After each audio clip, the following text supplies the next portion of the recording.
Hello everyone, my name is Ruchi and I'm a senior software engineer at Netflix. And the topic of my talk today would be how Netflix builds software to streamline organizational operations. It's a mouthful, so I will be breaking down my title into smaller terminologies and talk about these individual topics separately. So before I start my presentation, I wanted to lay a little thought out here. I wanted to start by talking about Netflix and Netflix's success. When we think about Netflix's success, what do we think about? Immediately, we think about Netflix as the streaming product that everyone uses, or millions of users use today. The brilliant catalog of content, like movies and series, that anyone in the world can browse through and watch at the comfort of their homes. But we barely think about Netflix as a corporation. We barely think about Netflix as a company with a strength of over 12,000 employees. How were they able to achieve this level of success? How were they able to work so hard? Or how were they able to function at that level through which they're able to delight their users and acquire a monopoly in the market? So in my talk today, I want to specifically talk about Netflix as a corporation and talk about our internal processes and workflows and how we were able to achieve that level of productivity through which we are able to delight our customers today. With that aside, let's talk about what is productization. At first, I want to talk about what is productization, what is organizational processes, how these combine together so that we can start making a base for our presentation and then talk about specific topics. So productization is nothing but taking any idea or service and converting that into a physical product. And here by product, I would mean a software. A product that is commercially viable and can be used at an enterprise level. And what is organizational processes? Organizational processes, again, nothing but just a series of activities that any organization perform to achieve certain goals and objectives that the company is working towards. Certain examples of processes, organizational processes could be recruiting, which is very common through different companies, IT operations and support, procurement process. And again, like something which is very specific to Netflix is like aviation support. This is where we fly our cast and crew, our talent, like actors and actresses, production teams and all to different locations. Studio and production support. So it is kind of like IT support, but in terms of specific to studio and production. Press and publicity, employee management, and a whole host of different things. And how does productization apply to organizational processes? So now essentially we are combining these two terminologies together.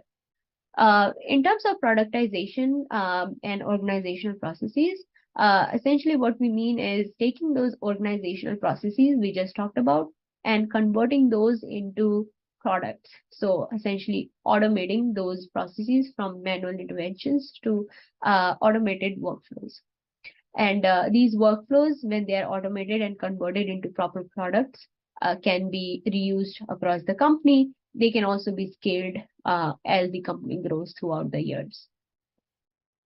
So some of the key takeaways of my talk today would be, what is productization that we just talked about? And again, like I wanted to say this now that I will be talking about internal toolings in terms of productized internal processes. So internal tooling is nothing but tools that we build internally within the company for the usage of company itself, so that company can, work efficiently. And we will talk about this in more details in later slides. Why custom internal tooling is so crucial to any company? How can proper tooling impact a company and a company's performance? How can you leverage this knowledge, take away this knowledge within your own company and see how it impacts and improves your company's performances? And get inspired by some of the examples that I will share today, which are very relevant to Netflix and how Netflix functions. And you can, take those examples home and then see how they apply to your own organizations. So before we talk about how internal tooling is built and how it is important, let's talk about what is lack of internal tooling mean to a company. Lack of internal tooling can be extremely detrimental to any company, especially to a company which is growing. It leads to inefficiencies, ranging from lost in productivity hours by its employees to inconsistent workflows. So essentially workflows which are very prone to errors because of manual and mundane work, and thereby losing resources and time, which in turn incurs higher costs because again you're spending a lot of time fixing those inefficiencies and errors that are introduced by inefficient workflows. Limited scalability because there's only so much you can scale. Dependency on key individuals, again because processes are not automated, so you are constantly chasing after key individuals who can unblock you in your day-to-day work. And cumulatively, this entire thing leads to employee frustration and burnout, and thereby loss in productivity, loss in employee retention as a result, and obviously losing competitive advantage over other companies. Let's talk about Netflix prior to internal productization. This is the time when Netflix was solely focused on the streaming product. Uh, it was the time when it was just a few thousand employees in strength. Internal productization was not our priority because the company scale itself was so small and the company was focusedly working on its streaming product and trying to acquire that kind of monopoly it is at today. Um, at the time, teams would build their own tools if need be, and the scale of those tools again would be very small and limited to the use of the teams only. So it was not at a level where you would have standardized products, across the entire company. With the growth of the company, the complexity of the workflows also grew. The company grew from 5,000 to over 12,000 employees in barely 5 years, and all tools that existed at team levels could not scale up, of course. And the need for automation became inevitable because you're spending so much of time in manual work and trying to constantly improve workflows, which are, extremely error prone because of human interventions and manual, work. So that entire problem led to the formation of the internal enterprise engineering team, which is my team. Um, our main goal was to own the internal tooling space at Netflix and build tools for other employees. So tools that can be leveraged to automate workflows and thereby giving productive hours back to employees. Hours that can be used for meaningful work, which is more important to the company, and bringing innovation and work excellence, and thereby gaining competitive advantage back. Certain caveats of internal tools is that there is very hard, uh, make or it's very hard to basically show our impact directly on our financial numbers. It's very hard to show how the impact on ROI happens through internal tooling or return on investment essentially.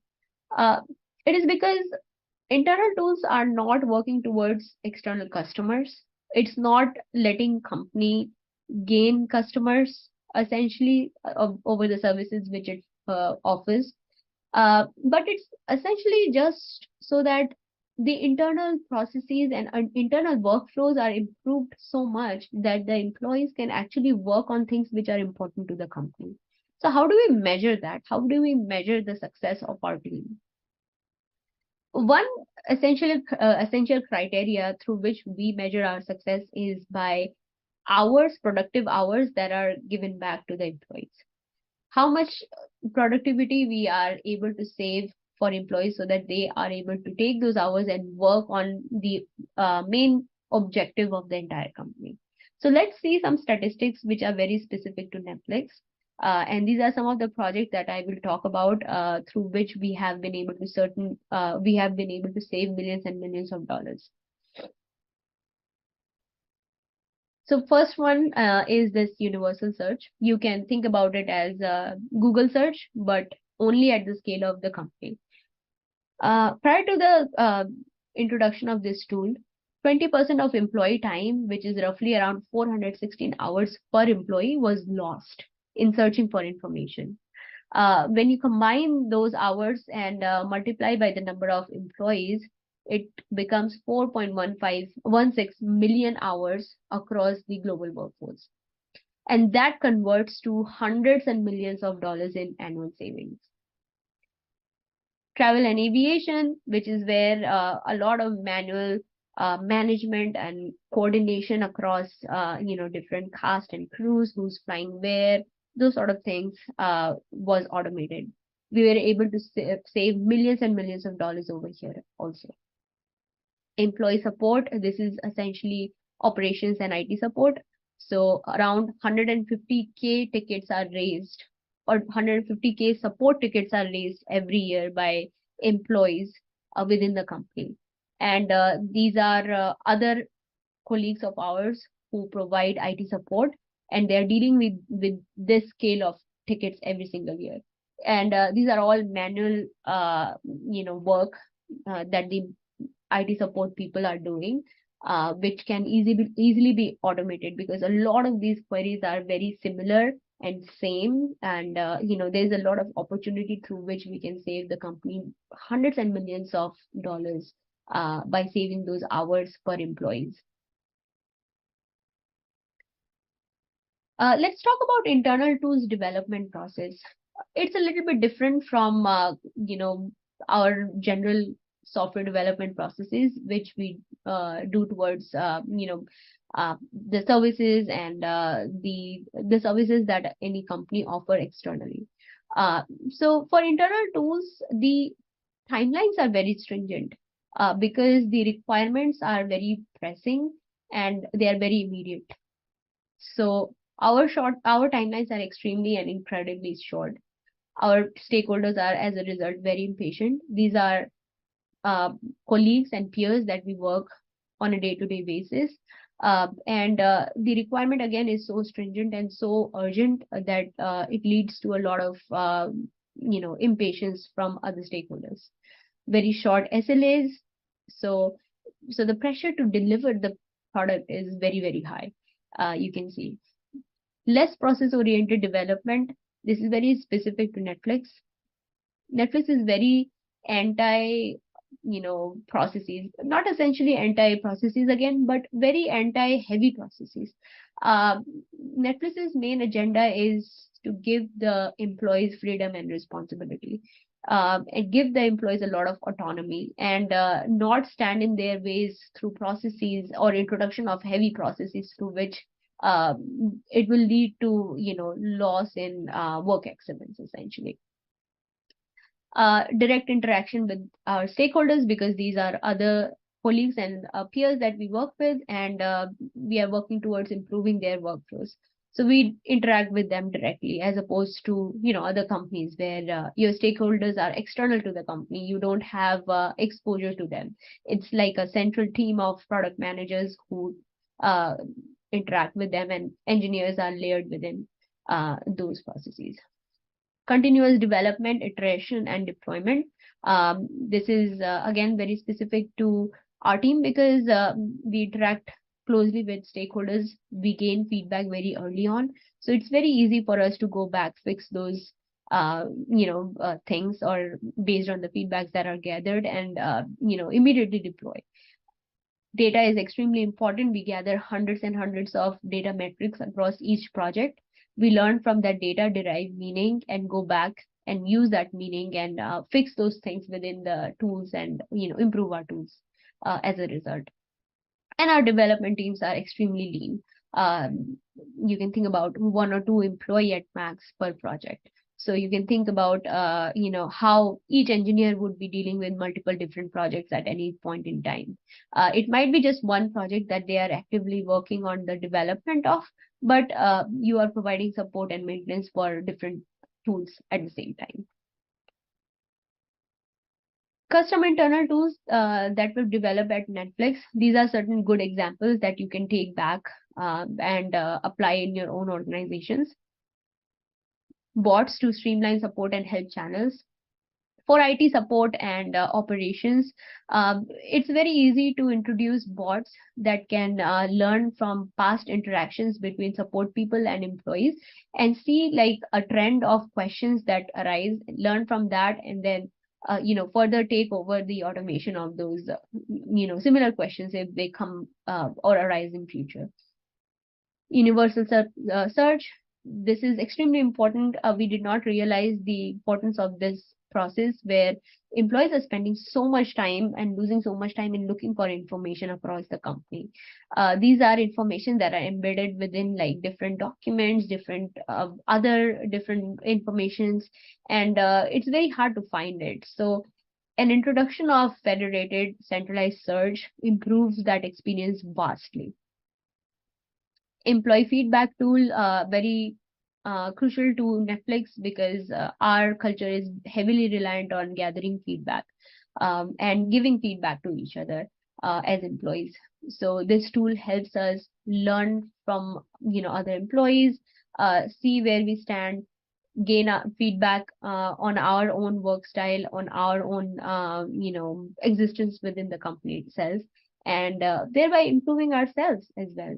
As a result, this tool helps us centralize that experience, keep feedbacks for future future interactions and future conversations with your manager or other employees, and see how you have improved through them. Talent management tools like job application tracking system, which are used heavily by recruiters.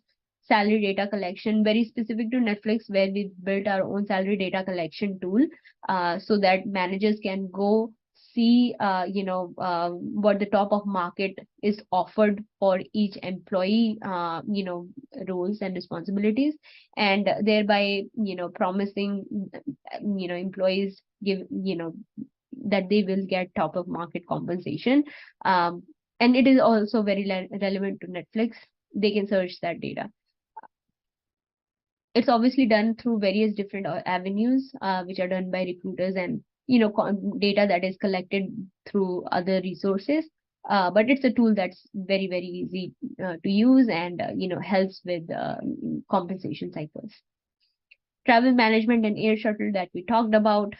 Employee help and IT documentation tools. So tools that document certain support question and answer to that support question. Tools that basically give information in a particular format so that not every request becomes a ticket for a IT support person, but it can be self-served by employees through which you can look for common questions and information and resolve your own issues as a result. Employee directory tools through which you can search other employees within the company, see who works at which organization, how to reach them, their contact information and such. And then consolidated analytics and logging tools and a whole host of different engineering tools as well. At Netflix, we have a lot of developer autonomy. What this mean is you build and you run your own projects. It's a good slogan to have, which says each developer own their projects end to end. They own their own space. They come up with their own decisions. You have a lot of developer, autonomy in terms of what tech stack you want to pick for your projects, how you want to build a certain project. You architect your own project. You build it. You be your own QA. There's no centralized QA team who will take projects from you and then work on automating a lot of that automation for you. There's nothing like that for us. And you choose your own deployment strategies. There's no centralized DevOps team at Netflix. So each project is owned by the developer. They decide how they want to deploy it, how many servers, what load balances, what deployment strategies, what regions you want to deploy it to. All those things are all decided upon by the developers themselves. There's no, stringent approval processes through which a developer has to go through. It's just like common developers, sitting together, deciding upon things and just taking action on those. Lessons learned as an internal tools engineer. For an internal tools engineer, it is very important to have that kind of mindset where you can work under pressure. You will be dealing with a lot of demanding stakeholders and timelines which are short, and the SLAs are extremely small. So it is important that you understand that and you have the ability to work through those. Exceptional communication skills are required because you are dealing with and talking to so many different people, essentially, through your own team, cross-functional teams. You're talking to stakeholders directly. You're talking to your consumers directly. And certain times you're also talking to the leaderships. It gives you a lot of visibility throughout the company itself. Ability to work through, work without stringent processes. This is very pro Netflix. Netflix is very anti-processes. We do not, enforce strict processes around anything. We give people the autonomy to work, and people have a lot of autonomy to take their own decisions. Freedom and responsibility is our number one cultural slogan. Audacity to lead. You as internal tools engineer will own your own projects end to end. So you have to be a good leader. You have to have those leadership skills to take ownership of a project and deliver it successfully. Efficient context switching is also very important. Again, context switching can be perceived as very anti-productive because, again, like it leads to a lot of inconsistencies if you're working on different projects and juggling through them at the same time. So time management is very important. If you want to efficiently context switch, time management has to be properly enforced. This is important because as internal tools engineer, your team will be very lean. You will have very small number of developers. So you as an engineer will be working on different projects at the same time. And what are the rewards? Some of the rewards of internal tools or internal tool engineer can see the impact of their work on other people's lives. How positively you are impacting the workflows through which other employees are going through. How you're saving them multiple hours, or how you're saving them hours that they can use to be so productive and deliver something of excellence, use that to bring innovation to the company and help company gain competitive advantage over other companies because of that. You're helping employees with happier experiences and thereby leading to a lot of employee retention. Opportunity to work on multiple domains of problems, because as internal tools engineer, you will be solving a different array of problems which are not the same, unlike other teams or other companies. You are essentially working on multiple different problems at the same time. So it's a great experience to learn from. You will be looking at aviation, you're looking at IT operations, then you're looking at procurement, recruiting. You're learning through so many different domains. It gives you a lot of exposure to other, the style of, other organization, how they function, so that you can gain that experience and learn from it. Exposure to a lot of people, since you're talking to stakeholders, consumers, other leaderships, other peers. It helps you make a lot of connections within your company. Leadership development. This is again very specific to Netflix. You're owning your project end to end. It takes a lot of leadership development to be at that level and then own your projects and deliver it with success. So I want to conclude this presentation by laying out a very important thought, that internal tools are extremely important to a company's success. Through internal tools, you are able to not only help with employee retention and giving them better experiences, but help them save so many productive hours through which they can bring excellence to the company. So what's the secret of our success? It's the internal applications team. We are the superheroes who work behind the scenes to the success of Netflix. And it's a wrap. Thank you.